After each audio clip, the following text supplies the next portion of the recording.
আসসালামু আলাইকুম।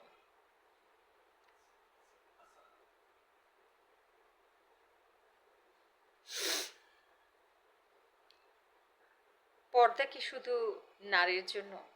পুরুষেরও তো পর্দা রয়েছে। তাহলে পুরুষ কেন এত মাথা ঘামায় নারী পর্দা করছে কিনা, মাথায় কাপড় দিচ্ছে কিনা, কি পোশাক পরছে সেটা না দেখে বরং নিজের পোশাক ঠিকঠাক আছে কিনা, নিজে পর্দা মেনটেন হচ্ছে কিনা নিজের, সেটার দিকে লক্ষ্য রাখাই কি সমীচীন না? তাতে বরং নিজের লাভ। সে উপরেতে ভালো থাকবে, এপারে ভালো থাকবে, ওপারে ভালো থাকবে। নারী যদি পর্দা না করে তাতে তার তো কোনো লস নেই, অন্যর তো কোনো লস নেই। লস যিনি পর্দা করছেন না তার। তাহলে কেন ধর্মের ধর্মের মধ্যে এই নারীর পর্দা নিয়ে কেন বাড়াবাড়ি? এটা ছাড়া যেন কোনো টপিকই নেই। একজন যদি পর্দা না করে সে জাহান্নামে যাবে, তার বিচার সৃষ্টিকর্তা করবেন।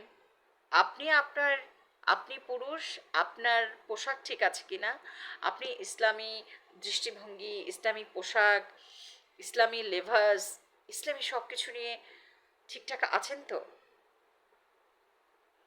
আরেকজন নারী যদি পর্দা না করেন তার জন্য তার ফ্যামিলি আছে। আর একজন অ্যাডাল্ট মানুষ পর্দা করবে কি করবে না এটা তো সম্পূর্ণ তার এখতিয়ার।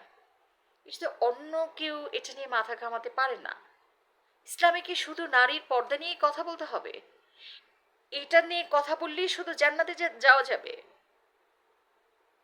ঠিক বুঝে উঠতে পারছি না মানুষ এতটা অপদার্থ কি করে হয়। আমি পর্দা করছি না সেটার বিচার তো তিনি করবেন, আপনি না। আপনি যে বরং আমি পর্দা করছি না আমাকে নিয়ে সমালোচনা করছেন। ইসলামে তো সমালোচনার থেকে ঘৃণিত বোধহয় আর কিছু নেই। তা আপনি তো আমার থেকেও বড় পাপ করছেন। আমার পোশাক ঠিক আছে কিনা সেটা তো আমি বুঝবো, আমার পরিবার বুঝবে। আপনি কেন ভাই পড়ে আছেন আমার পর্দা নিয়ে? আপনার পর্দা করছেন, আপনার চোখের পর্দা করছেন। আমাদের সমাজে 99% বলতে গেলে পুরুষ মুখে দাড়ি রাখেন না। ধর্মের পোশাক বলতে যেটা বোঝায় জুব্বা টুপি এগুলো পরেন না, প্যান্ট শার্ট পরছেন, স্টাইল করছেন। তাহলে নারীদের স্টাইল করতে অসুবিধা কোথায়? এটা ঠিক বুঝে আসছে না। আপনার ধর্ম আপনি মানছেন কিনা সেদিকে যদি আপনি ফলো আপ করেন সেটাই বরং বেশি ভালো আপনার জন্য। একজন নারী রাতে কেন বের হলো, এই কয়টায় বের হনো উচিত হয়নি।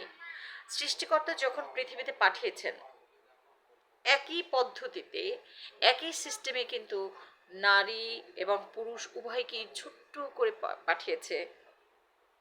পুরুষরা তখন খেতে পারতেন না, নিজে নিজে চলতে পারতেন না, একই অবস্থা নারীর ক্ষেত্রেও।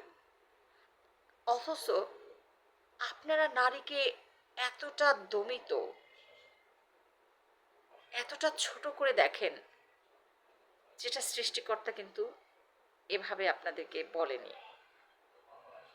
নিজের প্রতি খেয়াল রাখুন, নিজের পরিবারের প্রতি খেয়াল রাখুন, সৎ পথে চলুন, নৈতিক মূল্যবোধ সম্পন্ন একজন মানুষ হন, অন্যর বিপদে ঝাঁপিয়ে পড়েন, নারীকে সম্মান করতে শিখুন এবং আপনার ঘরের যে যে ছেলে সন্তান জন্মাবে বা জন্মিয়েছে তাদেরকে বলুন যে তারা যেন নারীকে সম্মান করে, নারীর পোশাক নিয়ে অন্তত বাজেভাবে কমেন্ট না করে, বাজেভাবে চিন্তা না করে, নিজের পর্দাটাই যেন ঠিক রাখে।